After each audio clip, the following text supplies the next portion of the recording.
Come and sit. You just blow the roof off, don't you? It was a very polite but enthusiastic reception. Thanks, Fitzgerald. Appreciate it. I have to ask, Yeah. who is your co-singer?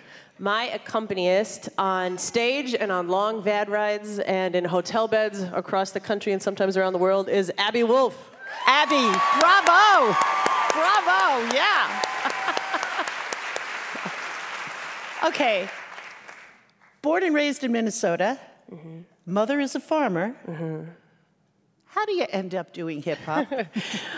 Well, my mom had actually grown up in the projects in the Bronx and had this weird lifelong daydream about like the Laura Ingalls Wilder vibe. So as soon as she could, she left the Bronx, moved to Minnesota, had a kid, bought me an enormous bonnet and like an apron set, taught me how to dye my own cloth and make my own quilts.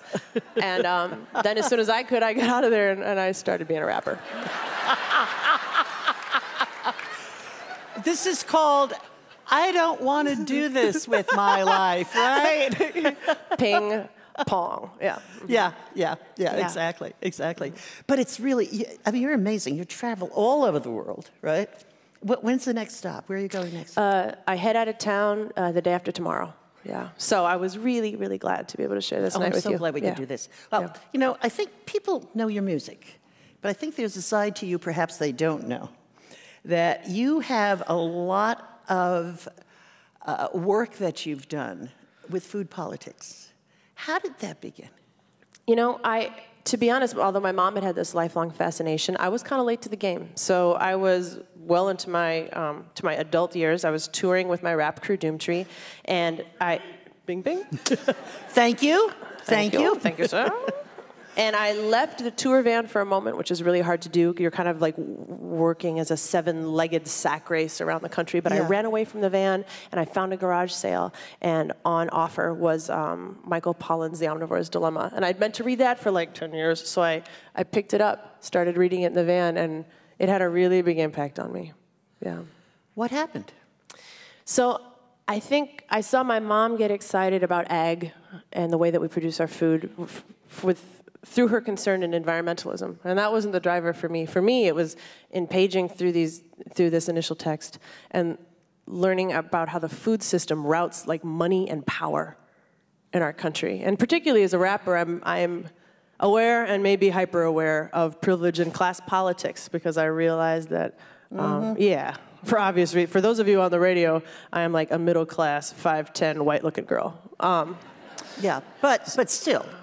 But still, I'm very aware of that. My mom's Puerto Rican, but I'm fair enough to be mistaken for Caucasian through and through. So I'm aware of the different way that I maneuver through the world than the rest of the dudes in my crew might, or the rest of the rappers with whom I work. And you see food as the mover and the shaker. I do. It's the place where things separate. How do broke people get to eat here? How do rich people get to eat here? Who can afford food that has been produced by people who are paid well? When I go to the grocery store, like, where does that dollar that I spend on food go? And a lot of it goes to, like, big pharma, as they're producing the kind of prophylactic antibiotics that you're gonna use, like, in a feedlot to keep animals healthy, even as they're eating corn, which they're not particularly well adapted to do. And I was supporting a lot of systems that didn't really align with my values very well, if at all. But okay, practical question. You're on tour constantly. Right. You don't have, when you're doing a show and you end up at, what, 10:30 at night, it's not a matter that you can go out to a great place and pick up from a deli that has, you know, organic, it was raised right next door, that kind of thing. You're living with food that you can just grab. So this has got to really be tough. It is, and so I'm always like careful not to be too like didactic about it because I'm not like this perfect model, right? We don't like travel with a chicken coop, you know, trailer or anything. And also just my palate is lousy. Like I love like Snickers and whiskey. You know, that's what I would live on. May I ask you what is wrong with Snickers and whiskey?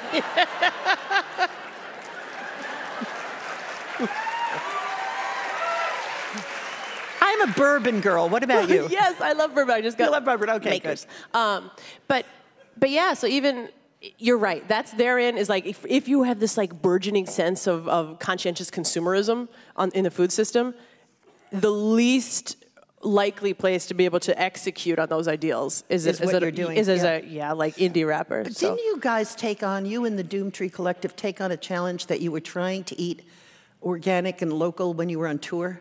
We did. So when I was traveling with my solo band, of which Abby's a member, we were lucky enough to get a grant to be able to try to not only eat locally for one meal a day and see where that was possible and where it wasn't. Right. Mobile, no.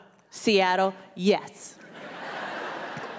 But also to be able to visit growers and natural markets. And we set up free concerts along the way to be able to talk to small organic producers who, one of them was so cool, she's all tatted up and she was like 5'0", and she just had like a machete on her hip and would just like harvest greens for you and then like put them in your mouth while she talked to you. So cool. It was awesome. But it made it even harder, to be honest. Like I thought I'd kind of done my due diligence, eating organic and eating very little meat. And this made me reconsider a lot of that. What is food miles? Gosh, how would I even know how the people who harvested my food were treated? It's tough. So I've become in some ways like a creepy food hoarder. You and I have had a small talk about that, but I have the pistachios that are downstairs in the Fitzgerald will be in my backpack, you know, some of those. Well, when you find it, I'm sorry that the M&Ms aren't organic. But we're working on it. Yeah. There's something, quote, and you said this at one point, my takeaway is not to let the size and the scope of the debate be so intimidating that I'm afraid to engage, which I think is true of a lot of us. We see the scope and we realize there's a lot we don't know, so there's this huge hesitation to say, well, I'm going to kind of go out there and talk about what I think. And then this is the other part, which I was really intrigued by, and also not to let the perfect stand as the enemy of good. What do you mean by that? So sometimes I think when you talk about food, you end up in this really unfortunate water slide that goes something like this. Well, I'm going to go to the co-op because they have a local sale today. And then he goes, oh, well, I know a more local grower at the farmer's market that supports orphans. And then the next person goes, are those real leather shoes? I hope not. And all of a sudden, you're having this kind of one-upsmanship of like moral sensitivity, which is so stupid and does nothing but, I don't know.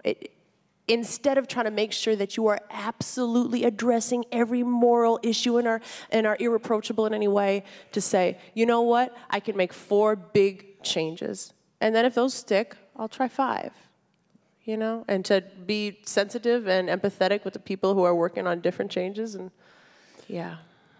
So where is this?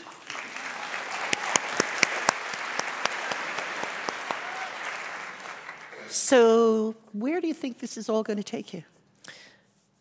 I'm going to say, for one moment, forget me, but I know that a lot of the conversation here is about how privileged the conversation is to have. Like that we're so lucky that we can spend the extra $2 at the co-op. I know it's not the end I know it's not the solve, but I was excited when Walmart went all organic. Is that going to fix everything? No. But I think learning how to do things on scale or in lots of little tiny scalable ways is going to be, I hope, the future. As for me, I'm hoping for a Pulitzer in the next 20. I'd love to. That's my goal. I'd vote for that. I would vote for that. Absolutely. Thank you. Thanks for all your work, Lynn. Thank you, Dessa. Thank you.